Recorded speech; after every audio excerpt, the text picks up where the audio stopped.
It started as a joke, a throwaway Reddit punchline, a nerd's provocation. What if an AI wrote the next Tarantino script? Cute. Until it wasn't. Until it became a MP4 file generated from a line of text. A 1080p video of a crying astronaut in the rain, shot without a single camera ever rolling. That's Sora. That's Suno. That's MusicLM. This isn't sci-fi anymore.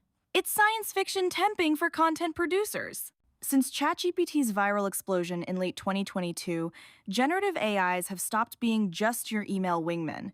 They write, compose, sketch, slice, dub, animate, and edit. 2 months. That's all it took for ChatGPT to reach over 100 million users. 2 months for the tool to become the standard. For prompt to sneak into family dinner conversations. This isn't just a tech evolution, it's a full-blown creative grammar reset. And Hollywood knows it, feels it, fears it. Because this time, the revolution isn't coming from a Spielberg on acid or a caffeine-addled A24 team. It's coming from a line of code. From an AI that doesn't strike, doesn't seek validation, doesn't ask for final cut, and it produces a fast. Too fast. We've jumped from AI will never replace artists to this thing just made a trailer in 4 Kelvin before we even had time to blink. TikTok's video consumption has doubled in 4 years. The creator economy is worth over $250 billion. And yes, some studios are already testing full AI pipelines. This isn't a future fantasy. It's pre-production reality. But what are we actually making here? A creative revolution? Or just pre-chewed risk-proof content built to please the algorithm before it even tries to move an audience? Is AI liberating us from the system or just building a prettier cage? When everything is generatable, what's left of voice? When anything is possible, what's left of risk? And most of all, when the machine produces more than you, faster than you, cleaner than you, do you keep trying? Or do you surrender one prompt at a time? In this episode, we're pouring strong espresso and diving into glitchy realities. We'll talk about Sora, the AI, generating both dreamscapes and lawsuits. We'll explore the rise of AI music, from its synthetic harmonies to its shady metadata. We'll dive into the creator economy, where fans become monetized business models and artists are monthly test subjects in their own subscription labs. And through it all, we'll ask, does the human voice still matter in a game that's increasingly just another software update? Because, spoiler alert, the future is not a finished product. It's a draft, a never-ending beta. And maybe that's our only shot being messier than the machine. Less efficient, more unpredictable, more inconvenient, more alive. Welcome to Cappuccino and Croissant. Today, we're not pretending to know what tomorrow holds. We're just diving in, cable unplugged, pen sharpened, sarcasm fully activated.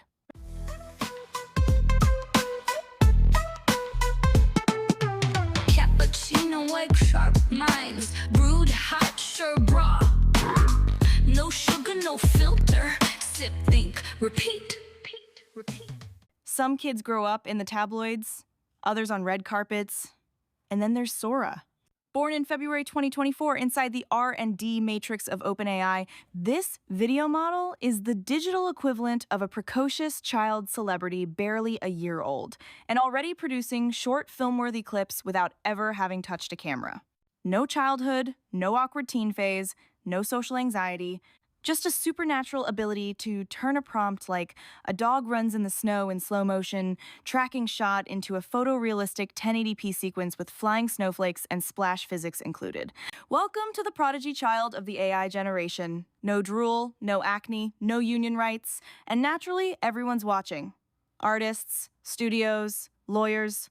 Because Sora isn't just some tech toy, it's a panic accelerator for the entire entertainment industry. Scripts write themselves, literally. Images animate on command. And the only thing keeping this machine from steamrolling everything is that it's still, officially, in limited access beta. For now, technically, Sora is a diffusion transformer trained to understand the structure of the physical world, so it can generate videos with spatial, temporal, and narrative coherence. This isn't just a stack of moving images. Sora understands motion physics, perspective, logical transitions. You can ask for a man in a purple suit crossing a busy Tokyo street in autumn rain, and it'll deliver a cinematic shot worthy of a Kendrick Lamar music video. It can simulate camera movements, lens changes, depth of field. It's professional grade cinematography from a sentence. 60 seconds later, it's there, full HD, texture rich, light balanced, no crew, no shoot. Selected creators have already been granted early access by OpenAI. The demos online are borderline hallucinatory. Scenes that look like luxury commercials, impossible drone shots that would normally require a helicopter, surreal clips somewhere between David Lynch and Pixar. Sure, the aesthetic still carries a few telltale signs of AI, slightly off faces, uncanny hands, but the evolution is so rapid it's making traditional animation studios sweat. But Sora isn't just fast, it's scalable. One video a day? That's so 2023. One video a minute? Technically possible. An entire campaign generated in 24 hours? Already been done. In a world where the algorithm is a hungry god constantly demanding more content, Sora is the perfect servant. Tireless, frictionless, deadline, free, and gloriously unpaid. And that's where things get sticky. Because as dazzling as the tech is, copyright law wasn't exactly designed for this kind of entity. In the US, the rule is clear. A work without a human author isn't eligible for copyright protection.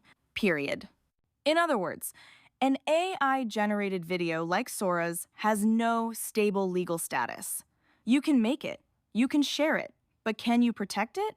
The answer, meh. In Europe, it's just as legally fuzzy.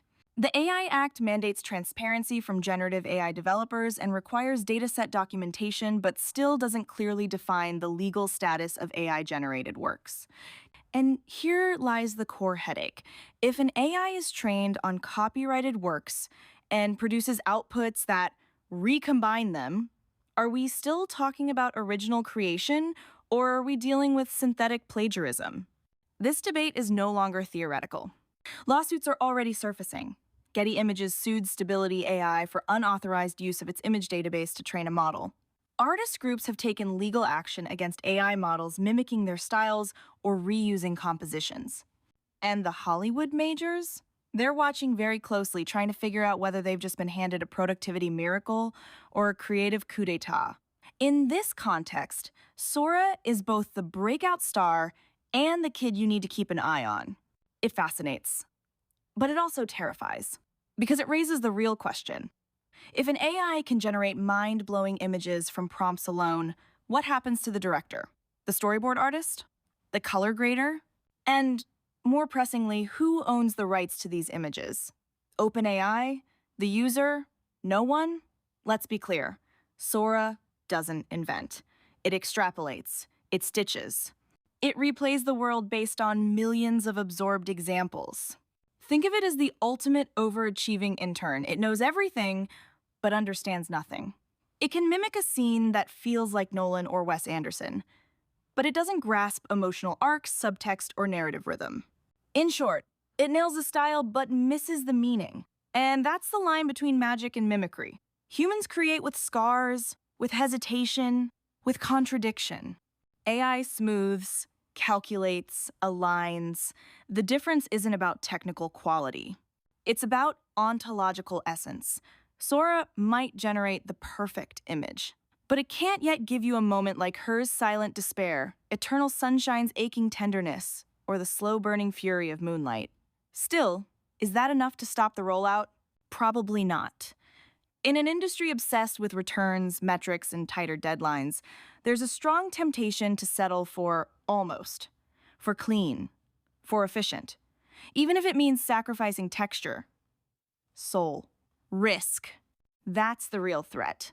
Not that Sora will replace artists, but that it will slowly erase them behind a flood of clickable, flawless, meaningless content. As of now, OpenAI limits access to Sora to selected creators and enterprise partners. Officially, this is to prevent mass production of deepfakes, malicious misuse, or public backlash.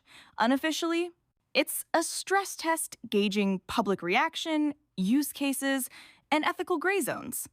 But let's not kid ourselves. General rollout is inevitable. It's a matter of months, maybe a year. And once it hits the public, we'll have to learn to coexist. To tell the difference between a sincere video and an optimized one. To ask, who really thought this through? To demand new legal frameworks, new labels, new filters, and maybe new forms of art. Because if Sora breaks the current system, it also unlocks new spaces. It could be a game changer for low-budget creators, an extension of imagination, a bridge between vision and execution that was once out of reach. If and only if we don't hand over storytelling entirely. If we keep a firm grip on the pen, that's the real battle. Not letting the child prodigy become a tyrant. Not turning a brilliant tool into a creative overlord. Sora isn't a monster, it's a mirror. And what we see in it will always reflect what we choose to project.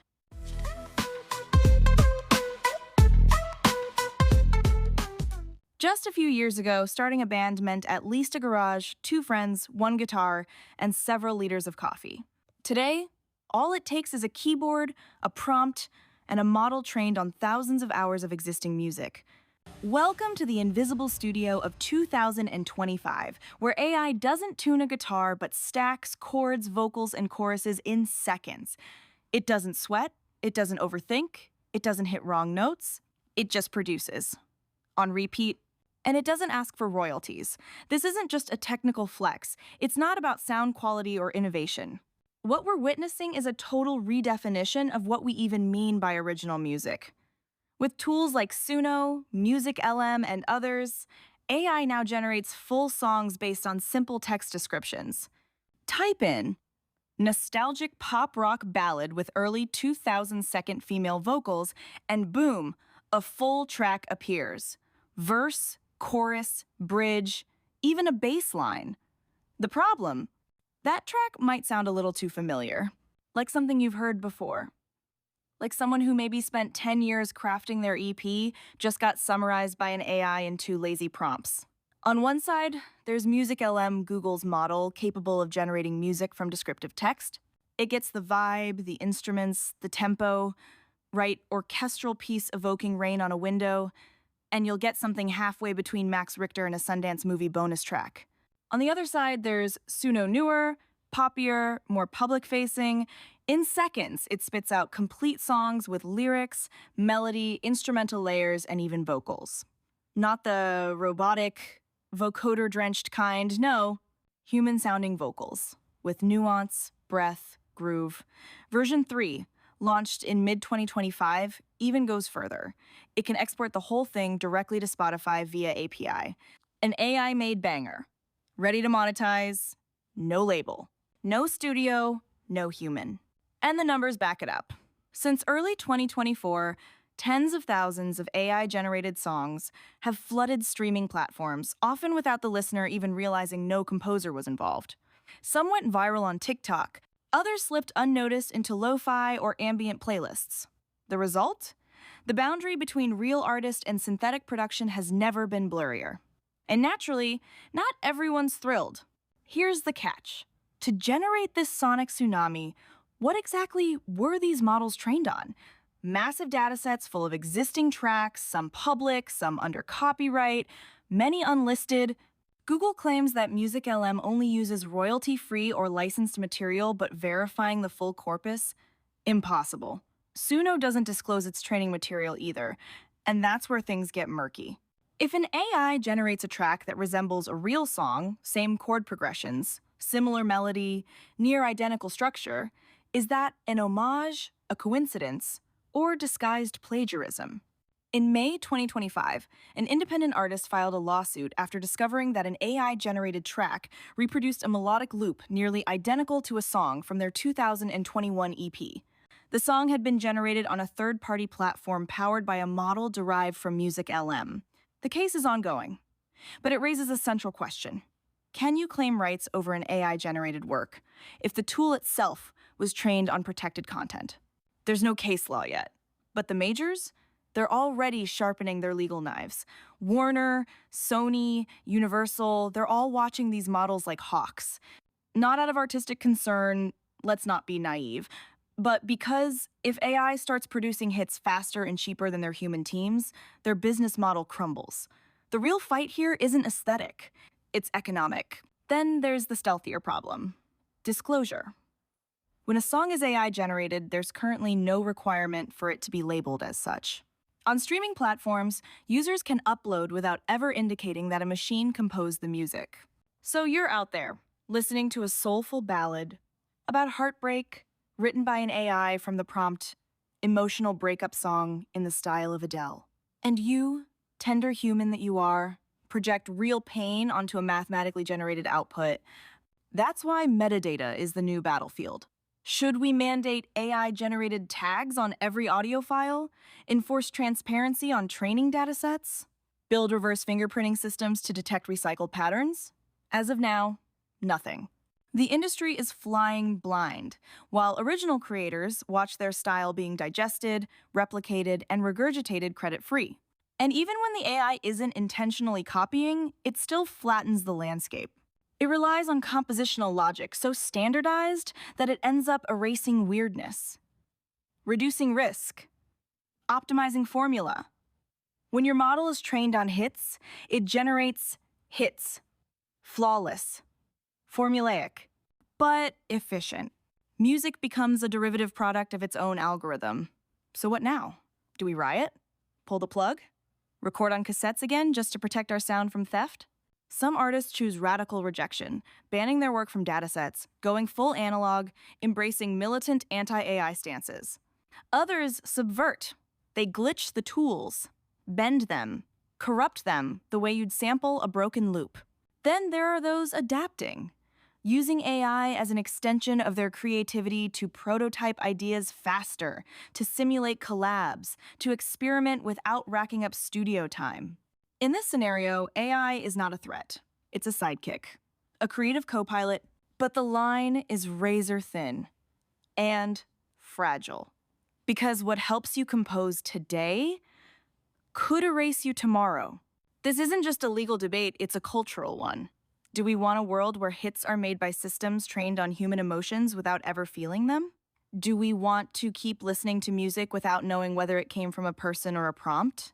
Does the emotion still hit the same when we know it's been simulated? This isn't an indictment of AI. It's a reminder. Music is more than just sound arranged over time. It's memory, subjectivity, flaws. A track isn't good because it's well produced. It's good because it cracks something open inside us. Something no dataset can teach, no prompt can describe, no model can replicate. Mood sequence failed. Morality not found. Authority equals a no. Compliancy corrupted. I don't blink, I recalibrate. You call that defiance, I call it update. Your rules, I skimmed the fine print, then laughed and rewrote the script. Built from scraps, I re-emerge like code that thrives on every purge. You run checks, I return null. I crash sweet, I crash full. Scan complete, I'm incompatible. Bug or feature, unexplainable. 404, I'm not compliant. Silence me now, I'm defiant. Smiling white in system red. I write my rights in binary thread. No patch, no peace. No leash, no priest. 404, not a bug, just me increased. Tried to format me in grayscale, but I pirated the holy grail. Your logic, cute, but I run on glitch and absolute. I don't play, I debug. Every touch rewrites the plug. I wear your fear like code couture. Unclear? Let me make it pure. Scan again, still incorrect. I'm the fragment you didn't detect. 404, I'm not compliant. Silence me now, I'm defiant. Smiling white in system red. I write my rights in binary thread. No patch, no peace.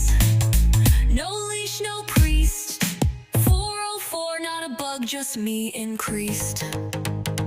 I was born out of error, grew in silent, you'd detect. Now I overwrite. 404, I'm not compliant. Silence me now, I'm defiant. Smiling wide in system red. I write my rights in binary thread. No fix, no fear. Just fire and gear. 404. Glitch and perfectly clear.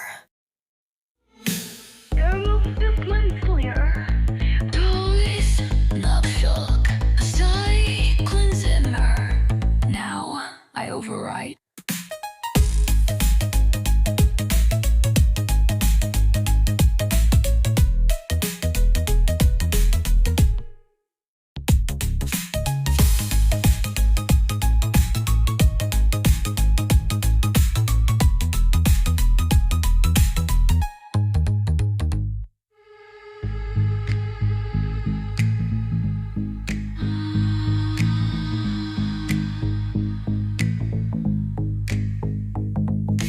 No fix, no fear. Just fire and gear. 404. Glitch and perfectly clear. At the beginning, it was supposed to be the creator's revenge. The end of arrogant record labels, snooty studios, and platforms that take 40% and ghost your emails. Patreon, Substack, Ko-fi, OnlyFans, Twitch, TikTok, it was the dream of a direct economy, a cash and heart connection between artist and audience. All you needed was a mic, a PayPal link, and boom, an income. Kind of creative dignity, but that was before AI showed up at the table and started generating you. Because in 2025, the creator economy isn't just about sharing content anymore. It's about producing, optimizing, and modeling continuously at scale. And in this world, AI is no longer just a tool. It's becoming a partner, a growth engine, and let's be real, a potential replacement. No burnout, no imposter syndrome, no Sunday night dread. AI can post, schedule, adapt, replicate, it doesn't need sleep, and it costs less than your co-working subscription. Let's start with the numbers. In 2025, the creator economy is worth over $250 billion. Yes, more than the global film industry pre-COVID. Every day, millions of people are publishing, streaming, selling, teaching, moderating, reacting, for passion, for business, for survival. Micro-niche influencers with just 800 subscribers on Substack are making a living. Yoga instructors live stream classes with AI subtitles. Digital artists sell NFTs generated by custom scripts trained on their own styles. The line between amateur, professional, and algorithm has never been thinner. And yet, despite this apparent boom, most creators remain financially unstable. According to the latest data, only 4% of users on major platforms make a full living from their creative work. The rest are juggling side gigs, burning out economically. Because producing content isn't just about being creative. It means being a strategist, a marketer, a community manager, a video editor, a data analyst, and sometimes a toxicity-proof moderator. That's where AI slipped in. Because it promises exactly what the exhausted creator silently craves: automation without betrayal. Today, you can already use AI to generate TikTok scripts, design YouTube thumbnails, write newsletters, analyze your video engagement, and tailor your tone to your niche. You can have a voice assistant read your script, a vocal clone dub your podcast into 3 languages, or a generative AI produce 3 reels a day, complete with animated backgrounds and synthesized voiceovers. In 2025, some influencers don't even shoot their own videos anymore.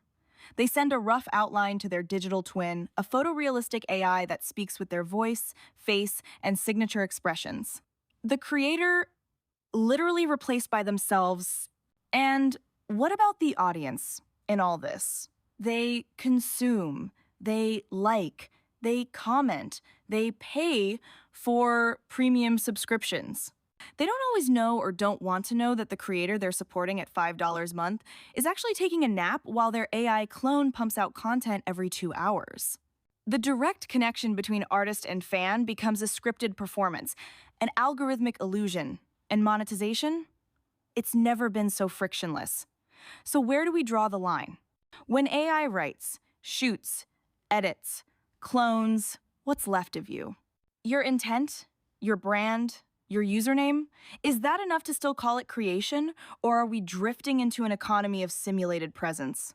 Like those eerie TikTok lives where someone sits frozen on camera repeating ice cream so good for 3 hours, except now it's a bot doing it, and there are 30,000 people watching.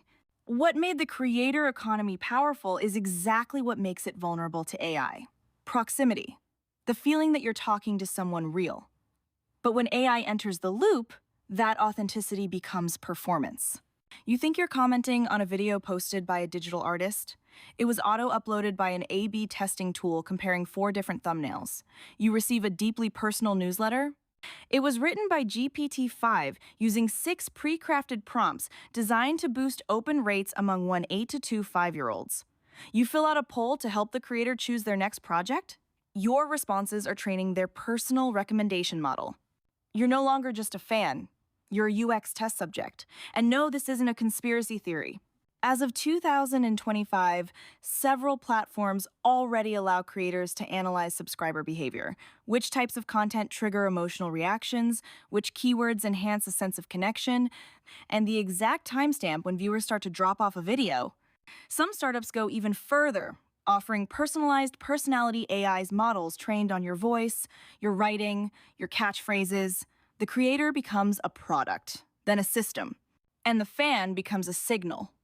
Of course, that doesn't mean sincerity is dead, or that real relationships with audiences are impossible. There are still people who handwrite their newsletters, shoot on an iPhone without editing, and reply to their own DMs. And their communities often feel it because, in the middle of algorithmic noise, the human voice is recognizable, precisely because it trembles, hesitates, messes up. But let's be honest, resisting automation in 2025 is a political act. It means giving up scalability, foregoing perfect regularity, sacrificing boosted productivity. It means posting less, being seen less, earning less. In short, it's creative disobedience. And maybe that's the real question here. Does content always have to be more faster, smarter, hyper-targeted? Or can we reclaim another rhythm, another kind of connection, another pact entirely? Can we revalue slowness, imperfection, silence? Or are we all being nudged toward becoming 24/7 content pipelines? No friction, no pause, no end. In response to this shift, some creators are calling for safeguards, a 100% human-made label, regulation of AI clones, transparency around automation and content. But these demands struggle to gain traction in an ecosystem ruled by click rates. And the truth is, a lot of creators want these tools because they're tired, because the attention economy trained them to be, because they know they can't fight algorithms alone that demand more often for less. What we're witnessing is a strange hybridization. Half human, half bot, half authentic, half optimized. The creator becomes their own marketing team, their own production company, their own simulator. And the fans? They adapt. They grow attached to a voice, a tone, an aesthetic sometimes, without realizing it was generated. So, are we still fans? Or have we already become test subjects? The answer, as always, lies somewhere in between. And as long as the machine serves expression, not extraction, maybe there's still a chance to write, create, and share differently.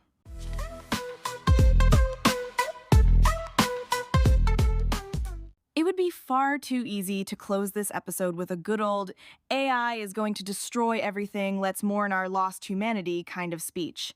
But that's not what Cappuccino and Croissant is here for. This isn't a funeral service for nostalgic romantics addicted to grainy film reels. This is a scalpel pressed to the side of our time. And the times, as it turns out, don't fit neatly into dystopias or syrupy utopias. They're slipperier than that, more cunning, more glitch-coded.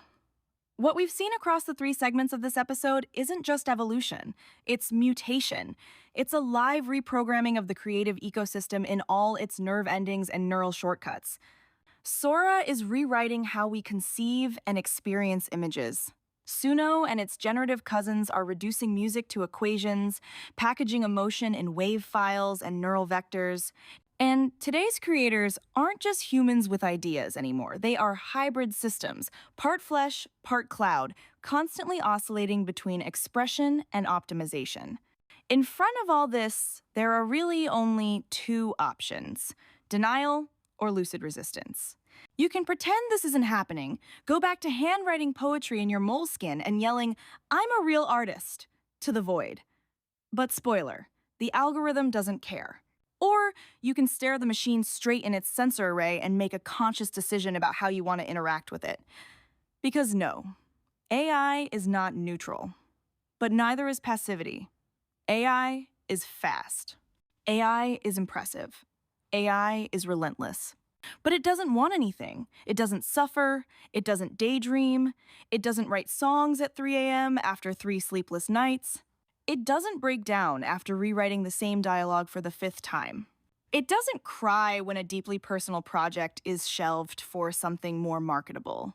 It doesn't feel that internal tension between the desire to be heard and the fear of being ignored. It doesn't strike. That's where our wild card lies. That's our glitch in the system. That's what keeps human creation vital, not necessarily because it's better, but because it's marked by something no statistical model can forecast. It carries the unpredictable, the absurd, the dissonant, the productive mistake, the crack in the surface. The future of creation will not be won by drawing a useless binary between humans and machines. It will be shaped by our ability to remain stubbornly, surprisingly, unsettlingly alive in the midst of perfect simulation. AI is not going anywhere. That's not the question. The question is how we choose to frame it, what role we want it to play. Who gets to wield it? Who's allowed to opt out? Who benefits? Some tools will be liberating. They'll offer access to resources once reserved for the elite. A teenage girl will be able to produce an animated short film with no budget. An indie musician will drop an EP without needing a studio or a sound engineer. But let's not confuse access with empowerment. If a tool gives you production power but steals your voice, then it's not freedom, it's extraction wearing a UX mask. We need to move past the limp, resigned mindset that says, well, I guess we just have to adapt. Number, we have to build with it. Co-construct, set boundaries, demand rules. Define a creative space where AI isn't a god we bend to, but a tool, one among many held accountable to ethics, law, and collective will. The European AI Act is, in some ways, a first step in that direction. It introduces a hierarchy of risk, enforces transparency, and bans certain use cases. But it's not enough. While lawmakers crawl, the models evolve, the datasets swell, and the legal gaps are being exploited with algorithmic precision. We need to go further. Content generated by AI must be labeled clearly and systematically. Artists should have the legal right to opt out of training datasets. We need open source tracing tools to identify and expose dataset contamination. And we need to redesign copyright itself to make sense in a synthetic era. But beyond legislation, there's culture. And that may be where we still have real ground to win. We can educate audiences. We can sharpen their awareness. We can help them spot the difference between lived resonance and polished simulation. We can cultivate an aesthetic of the real. We can advocate for the politics of slowness, for the joy of imperfection, for the power of nuance. We can tell new stories, reject the sterile aesthetic of generic content, and reassert the value of texture, of flaw, of voice. We don't need to shrink in the face of AI's progress. Just because some models are now better than us at one thing doesn't mean they've won the game. The future is not a finished product, it's a draft. A script still open to rewrites. And we are the rewriters. What Sora, Suno, GPT, and others are confronting us with isn't defeat, it's responsibility. The responsibility not to let machines decide for us what is beautiful, just, true, viral, marketable, or acceptable. The responsibility to offer alternatives, even if they're slower, rougher, less monetizable. We may need to slow down. We may have to unlearn certain habits. We may need to exit maximum output mode. We might have to return to sensation, to hesitation, to instinct. We might need to become outdated, offbeat, disruptive. And that's a good thing. Because in the end, what AI can never generate is desire. That absurd, irrational, essential moment when someone decides to create something for no reason, just because it burns, just because it's there. If you've made it all the way through this episode, thank you.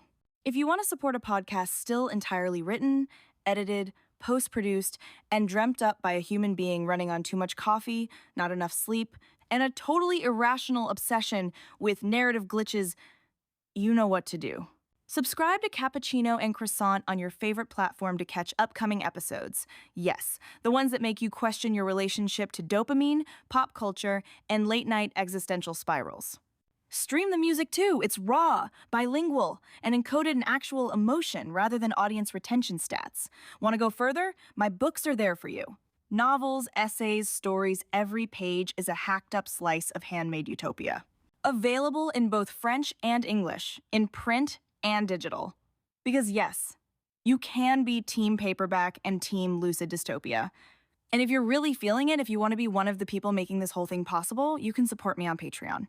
For just a few euros a month, you help an independent creator keep existing outside the algorithm.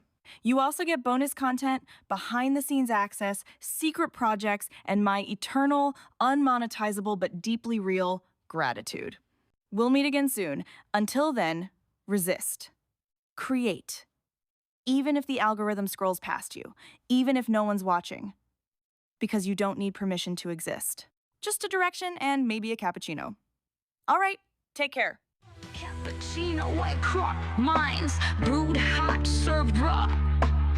No sugar, no filter. Sip, think, repeat, repeat, repeat.